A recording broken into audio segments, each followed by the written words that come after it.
இந்த கரவனுக்கு எத்தனை பவுன் போட்டு கட்டி கொடுத்தாம்மா? என்னது பவுனா? அரை கோட்டுக்கு வித்தாயா? அரை கோட்டுருக்கா? ஓராஞ்சிக்கு அதே அதிகம் தான். ஒன்னெல்லாம் தலையில தண்ணி தெளிச்சு ஊழி எவ்வளவு கிணத்துல தூக்கி போட்டுக்கலாம்.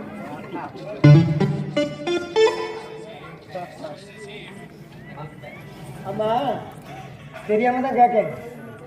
இப்போ காதில் கிடக்குறது கோல்டா கவரிங்க? Gold covering. கோல்டு கவரிங்களா? ஊருகட்டாவல தங்கமா புத்தகம் கேட்டா காய்ச்சி. அதாவது காதுல கிடக்குற கம்மல் வந்து கோல்டு, அதுக்கு போட்டுக்க சோற பித்தாளம். ஓ இப்போ புது டிஷனா? சரி சரி, மொத்தம் எத்தனை பவுன் தேரம்? யோ என்னைய கணக்கு போட்டுட்டு இருக்க? மொத்தம் ஒரு பவுனியா? ஒரு பவுனா? இல்ல நான் கணக்கு என் கணக்கு வித்தியாசமா இருக்கும். பார்த்துக்கா, உன்னை கம்மலோட தூக்கிட்டு போவோம், இல்லை உன்னே தூக்கிட்டு போவோம். யோ என்னைய சொன்ன? இல்ல கம்மலை மட்டும் தந்தனா நம்ம செலவுக்கு ஆகும் பத்தி அதுக்கு தான் சொல்றேன். அப்படியா மச்சான்? என் மச்சானா மச்சான் தான். அப்படியா? உன்னை தூக்கிட்டு போகணுமா? ஆமா மச்சான். உன்னை தூக்கிட்டு போன இந்த காலையில என்ன தூக்கிட்டு ஆள் வரணும்.